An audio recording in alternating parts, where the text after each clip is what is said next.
Each day of this week, I'm going to try, and the sale week coming up, I'm going to try and present some horses that interest me on that particular day. Obviously, we'll start with day one. What goes into making our list? Well, it would be horses I believe we might be able to afford, and I'll tell you why. Horses that have nice videos or decent pedigree, whether these horses fit into that premium horse role, or whether they fit into one of the other partnerships, whether it be the 150 or the 50. What horses make sense to us? There's no point bringing you guys 20, 30, 40 horses. I'm going to try and shorten that list to 8, so we can all have a discussion about those 8 horses, or any horses that might not be on this list, might be worth looking at, and I'd be happy to go and do so. So we're going to start off with number 23. This is a Walner. Shouldn't really be able to afford this horse, but there is a catch. There's a little hiccup here.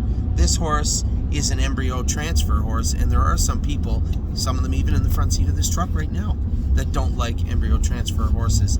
And although I don't agree with said people, there are a lot of people in his boat, so to speak. So when you see embryo transfer, a lot of people will cross them off. Mostly people that have no real argument to make. They also believe in the boogeyman and the Sasquatches, but at the same time, there are a lot of people that will not purchase embryo transfer horses. So number 23, Thunderously. This is a Concord consignment horse by Walner. This is a half-brother to Resolve. There is few things that would make this horse affordable, and actually, quite truthfully, the fact that it is an embryo transfer may not even be enough to bring this horse's price down to where we need it. Now, I haven't seen these horses yet. Keep that in mind.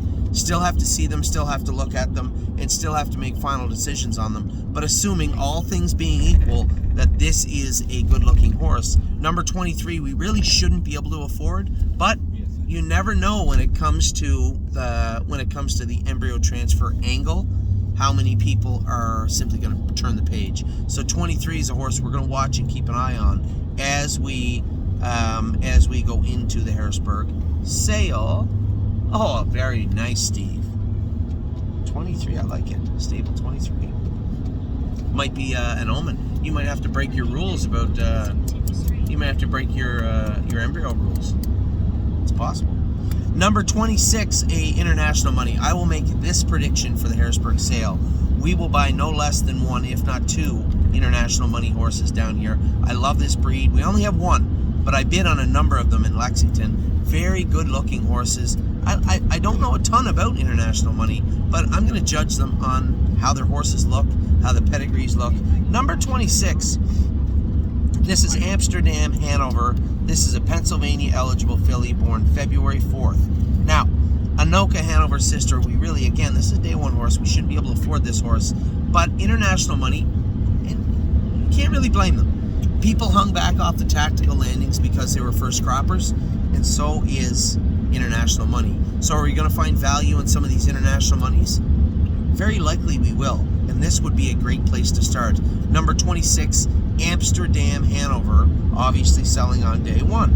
Next is number 29. Now this is the first horse where, getting a little deep now, may not be able to afford this guy. Again, we have a number of New Jersey horses, but guys, we are simply after the best bang for a buck, the best horses we can have, right? There's no point going to spend $60,000, $70,000 on an Archangel, all right? A nice one or a bad one. I would rather spend my money, your money, our money on quality horses. And when you look at number 29, Air Power, I can see this horse bringing 6 figures. So it may be a moot point anyway, but when looking at Air Power, this is Muscle Hill out of a mare, 4 winners from 6 foals, home and dry. You see Sugarcane Volo on the 3rd dam. Again, no world champions in the pedigree, but a nice video and a very, very strong family right here in number 29, Air Power. That's 3 down. 3 down. Number 4, number 34, Sweet Tactics. I told you guys I love the tactical landings. We may as well double down on tactical landing. I mean, we're fairly deep into that boat now as it is. We have 4 of our best pedigrees, 4 of our best prospects are very much tactical landings. So this is a tactical landing from Buckeye St. Pat. I'm just trying to see how many foals Buckeye St. Pat. 8th foal. 8th foal from Buckeye St. Pat. No killers from a mare that absolutely was a killer her entire life yet. But I guess Steve and I were talking about this a number of times. Eventually, you expect her to throw something at some point. Who was the moneymaker? Ended up throwing International Money, didn't she? Yeah. Right? She threw nothing, and then International Money, right? That's why I think International Money can be a stud, because A good family. Yeah, good point. well, she hasn't thrown any brood mares. Oh, that's true. That's true. So when I look at Sweet Tactics, I see the obvious savings in tactical landings. You saw it in Lexington. There were a number of horses that I thought should have brought a lot more money, and I really thought the tactical landings would run hot. They didn't at all. Now they weren't discounted to the point where you're like, oh, that's not right. But there were discounts there. So I'm looking at number 34. Buckeye St. Pat was a world champion, a very good mare to the tune of 2.3 million made, 51 wins, multiple titles, and track records in this mare right here when she was racing. So far in, what did I say, 7 foals? In 7 foals, throwing some okay horses, but not anywhere near her caliber. Not to say that this horse is, but right away you're going to find a mare who's not hot, right? In Buckeye St. Pat. A sire who's unknown in tactical landing. And a lot of people are going to look at this horse and just say, it's day 1, let's wait for a Muscle Hill or a Walner. Number 34, Sweet Tactics, a horse that is very much on my list and I'll be paying attention to. Next is number 44, Dalquest Hanover. I don't think I have to tell you guys why this horse made my list. One, it's Walner. Many Walners on many people's lists. Shouldn't really be able to afford this one either. I see I'm a Lovely Lady, our horse, show up in the second dam. First dam, Dangle and Deke made $134,000. That was a Cantab haul with a mark of 55 flat as a 2-year-old. Lots of speed and money in this. And then if you look back into the third, fourth dam, now you're talking about Steve's family, right? M-or M-E. All those horses down here. Sweet Love, Andover Hall, and Angus Hall in the fourth dam. It's a good family. You see this line of pedigree show up in almost every single sale in North America. So Dalquest Hanover, this is a colt, New Jersey eligible Walner colt, selling from Hanover Shoe Farms on day 1, number 44. Next is number 47. This horse wasn't originally on my list. You know, I'll be honest, I like the horse's pedigree. It's not super thick.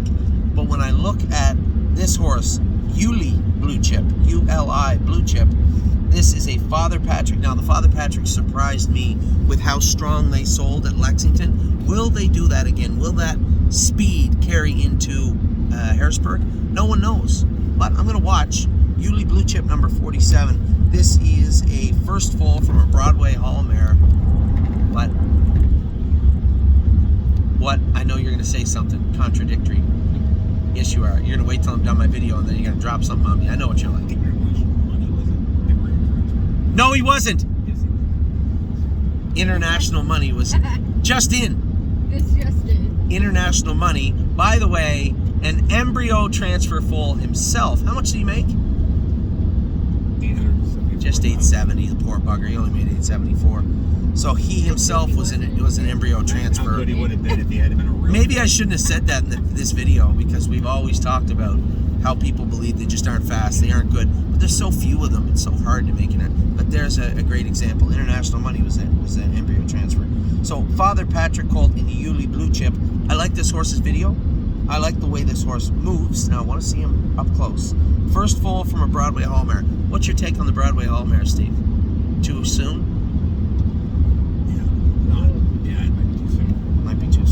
Second dam is a Donato Hanover mare in Defiant Donato. Had Cantab Fashion, 145 made. Decent family. Okay. I like the horse. The third dam is Beat the Wheel, obviously a world champion. Beat goes on. Hanover in that family. Really, really good family, top to bottom. Now, will Father Patrick, the number one question, the $1 million question, as they say, will Father Patrick hold up in Harrisburg? Well, we're about to find out.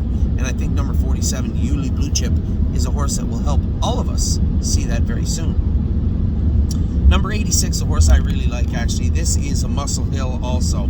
His name is Bay Colt, New Jersey eligible, selling from Southwind Farms. This is Southwind Logger, number 86. This particular horse is out of, a second dam is Oh Sweet Baby, who is the dam of Sweet on Pete.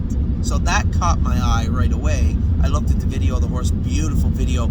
I will tell you this, number 86 doesn't have that typical Muscle Hill way of moving. Totally different, it's not the same. And I found this horse very, very interesting. Then looking at the pedigree, I really like it. And when you're talking about expensive horses on day one, Sweet on Pete might have been awesome to us. She's just a horse to most people. So number 86 might catch some people off guard. Number 86, Southwind Logger, is a horse that I find very interesting also. And then the very last one of the day is one that I wasn't going to bring to you.